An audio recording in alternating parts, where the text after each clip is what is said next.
So good morning everyone. Today we're going to report about the ordinary differential equation which specifies to the boundary value problems, including its background, the shooting method, and the finite difference method. Initial value problems versus the boundary value problems. Before we start off this topic, we need to make it clear that we are only going to scratch the surface of the topic of the boundary value problems. So a first-order differential equation can be solved if one constraint, the value of the dependent variable, which is the initial value, at one point is known. One of the unknown is given. To solve an nth-order equation, n constraint must be known. The constraint can be the value of the dependent variable, the solution, and its derivatives at a certain values of independent variable. The intent of this section is to give a brief look at the idea of boundary value problems and to give enough information to allow us to do some basic partial differential equation in the next chapter. Let's take a look first with the definition. First is the initial value problem. Initial value problem are when all the constraints are specified at one value of the independent variable. The boundary value problems to solve differential equation of second and higher order that have constraints specified at different values of the independent variable. And last is the boundary conditions, because the constraints are often specified at the endpoints or boundaries of the domain of the solution. Now with that out of the way, the first thing that we need to do is to define just what we mean by the boundary value problem, or in short, the BVP. Here we have an example, modeling of temperature distribution in a pin fin used as a heat sink for cooling an object. For instance, for a second-order differential equation with the initial condition of Canisian formula. So for its problem statement of a second-order boundary value, we will have a differential equation and we will specify the function and the derivatives at different points, which we call the boundary values. And if ang kato siya ng mga equation na atong makuha is mauna to siya ang atong gamitan o sa pag-solve sa boundary value. So we have the possible nonlinear boundary condition which is shown in the PowerPoint. Ang kani siya sa left side. It is important to remember that when we find the equation, we need to specify also about the boundary condition as well. Next is the boundary value problem of higher order differential equation. In this problem, we need to require additional boundary conditions, typically the values of higher derivatives of y, which makuha ni nato siya na value using the formula stated above.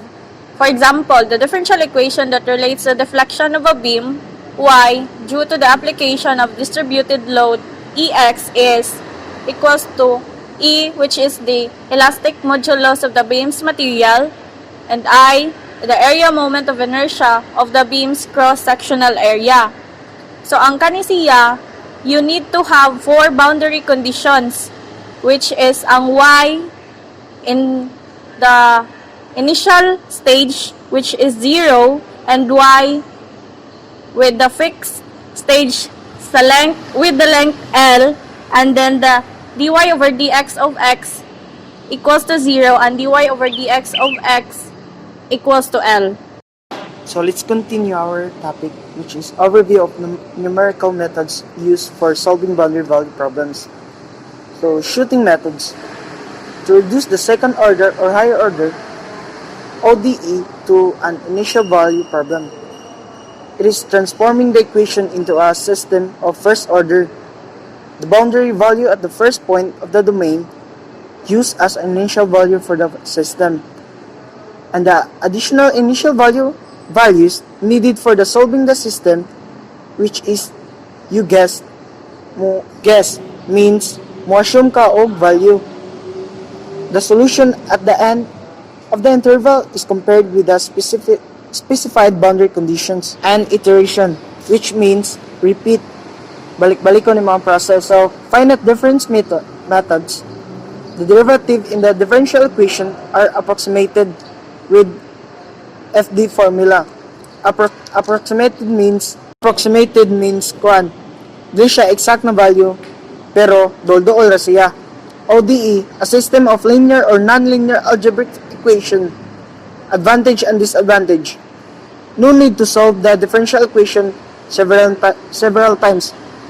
The solution of nonlinear ODE needs to solve a system of nonlinear equation iteratively. Shooting methods have advantage that the solution of nonlinear ODE is fairly straightforward. So, the shooting method, boundary value problem, and initial value problem. For example, a boundary value problem involving an ordinary differential equation of second order, a system of two first order ordinary differential equation. So, this is the example of shooting method for a two-point boundary value problem. So, boundary value problem with a second order ordinary differential equations. So, this is the formula of the boundary value with the second order ordinary differential equation. So, step 1, dy over dx equals to w with the initial conditions ya equals to ya. dw over dx. So, no initial conditions. For the step 1, you have to guess first sa step 1 kay imo sa pangitaon kung kuan ba siya initial condition or no initial conditions. Mo siya sa step 1. So, sa step 2, first, guess for the initial value, which is ang WA equals to dy over dx, which is ang x is equals to A is equals to W1. Mo ni ang mong first guess. So, sa second guess, which is ang slope, ito sa slope. So, ang second guess kay which is above the slope, which is kaning above sa kaning puwa na yx nakabutang diri kay slope W2. So, ang first guess ani katong under the slope na to, which is kaning slope W1. So, continue ta sa step 4 sa new estimate. So, kaning sa new estimate kay nakakuha man sa W1 ug W2. So, katong kuha na to nilang duha ato to silang gamiton para makakuha ta og lain na value, which is mao ni ang tawag na new estimate, ang W3. So, ang last kay ang interpolation between W1 and W2 para makuha nimo ang approximate boundary value problem sa imong na-solve. So, you can repeat the process. So for the next part is the estimating the slope at x is equals to a. Let's start by guessing two values for the slope of yx at the first point of the domain. Then, the two solutions with two guesses.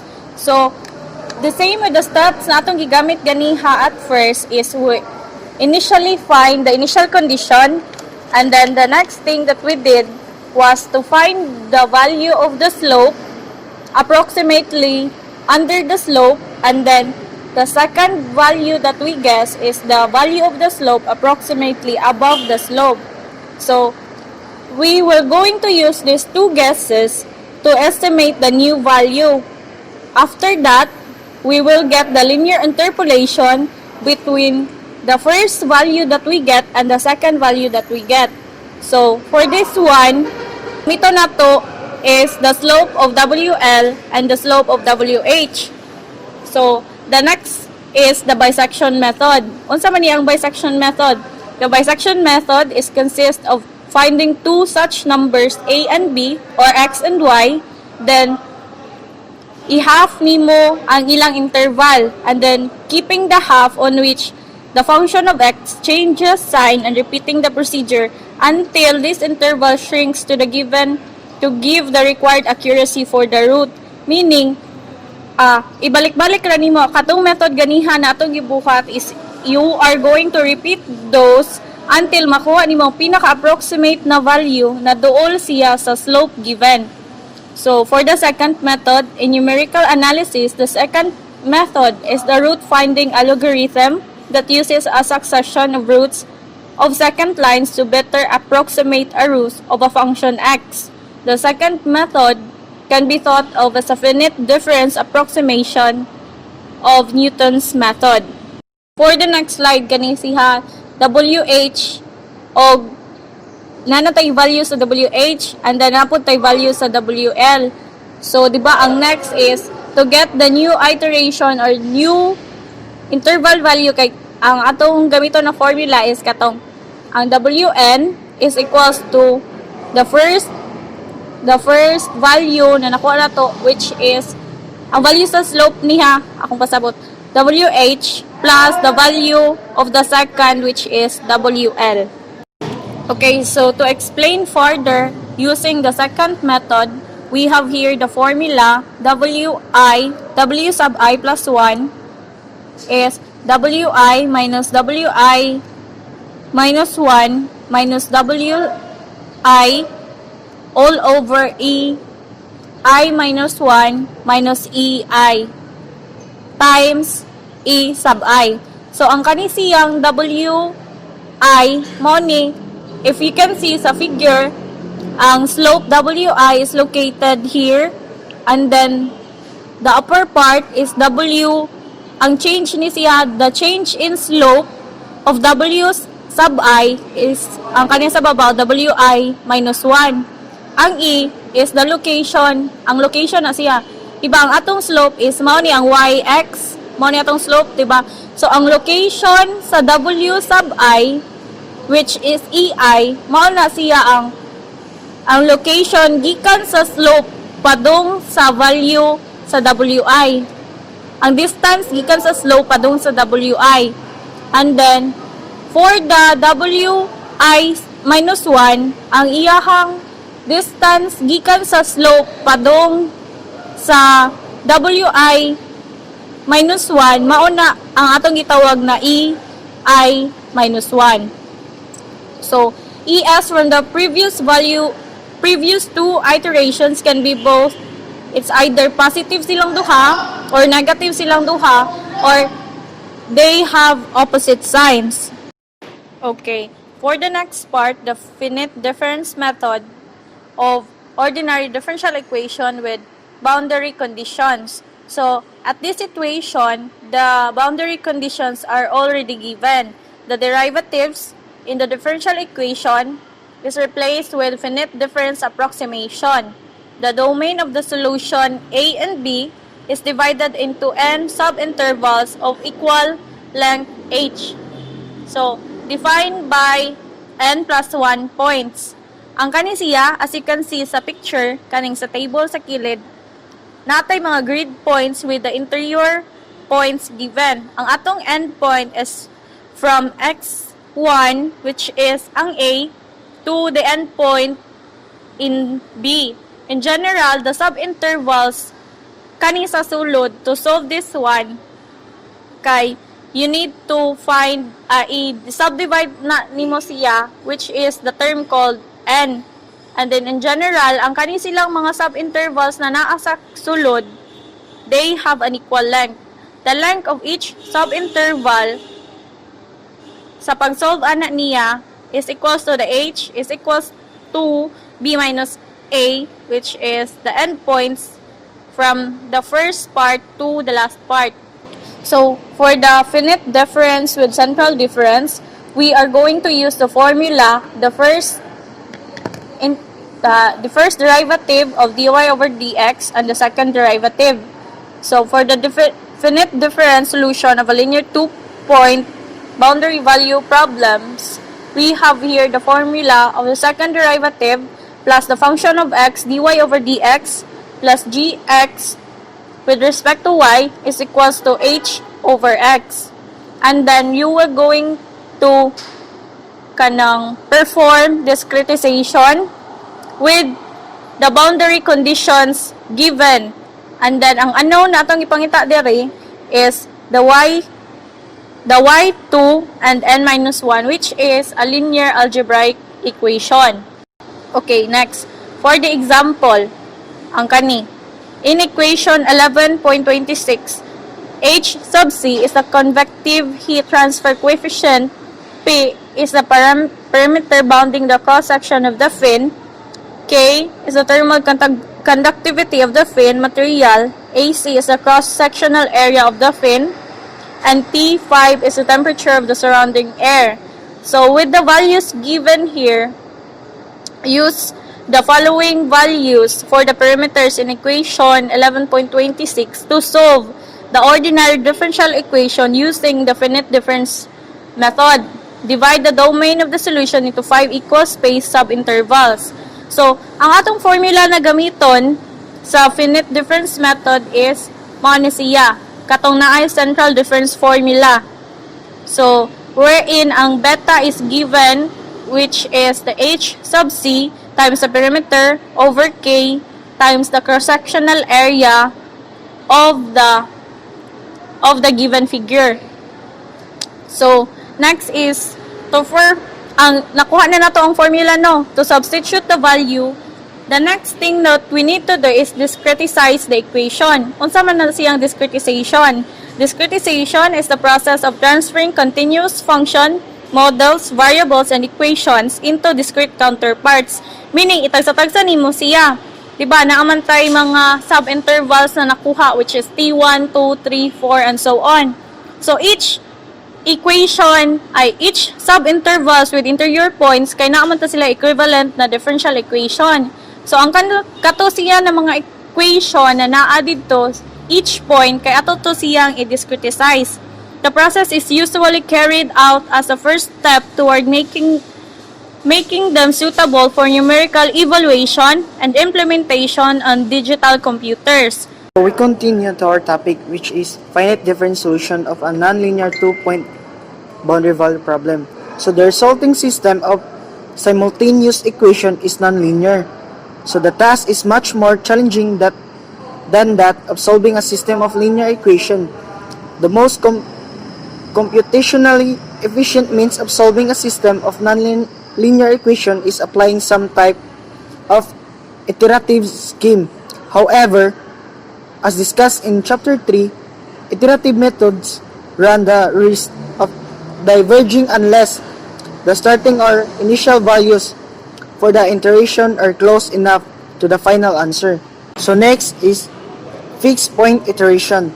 One method for solving such nonlinear system is a variant of the fixed point iteration, such as kanina formula. So, column vector whose elements are nonlinear function, the unknown, linearized equations, this formula. So, for small numbers of interior points, so katong mga interior points na itong nakita sa itong picture, man siya na formula. Usually use a linear equation solver. Example 11.4. When convection and radiation are included in the analysis, the steady state temperature distribution Tx along a fin can be calculated from the solution of the equation. So, katong nonlinear o linear equation, kay di ba parehara mo sila og formula na gamiton. So, with the boundary conditions, T0 equals to TA and TL is equals to TB. So, the division of values contains are given in the examples. Panis sila ng mga value. Solve the ODE using the finite difference method. Divide the domain of the solution into 5 equal space subintervals. The central difference formula, mo siya itong gamiton sa ato na para ma-solve to siya, which is pariharam to sila sa linear equation. So kani siya ang atong i-solve kay nonlinear equation. Nonlinear equation parihara sila og formula, pero ang nonlinear equation kay modritso siya sa general form of a system of equation, which is kani ang formula. So first ato tong i-solve ang central difference formula kato na equation.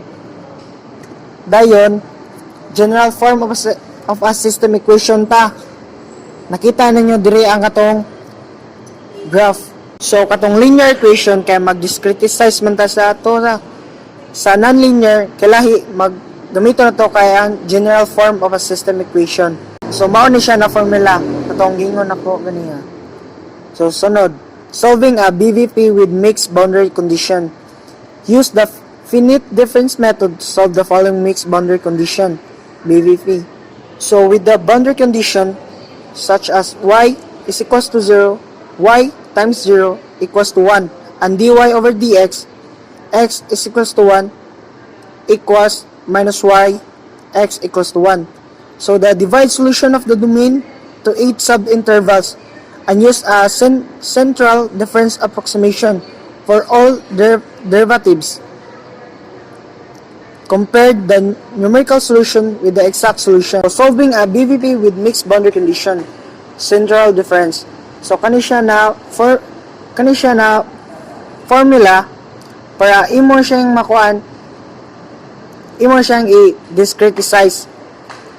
Imo nimo siya og general form of discretization equation na magawas kay kani. So at each grid point you have to discretize or so katong mga sub point o grid points, so katong mga grid points nila kay imo to siyang every grid points kay they have their own equation. So imo siyang i-discretize ang each ato nila para makuha nimo ang mga exact points. So solving a BVP with mixed boundary conditions. The other boundary condition is dy over dx equals 1. So one side the backward formula that uses values the previous points, which is ang first order accuracy. So 3-point backward difference formula is the second order accuracy. So discretized boundary conditions. So imo siyang discretize para makuha ni siya ng mga formula. So modified linear equations. So solving a BVP with mixed boundary conditions. So ang last part ani kay so nakuha na to ni mga discretization equation nila sa each point. So sunod ana ay ang main goal dyan ani which para makakuha og system of the linear equation in a matrix form para mao ni siya ang imong input sa imong computer. So mao ra to among discussion for today.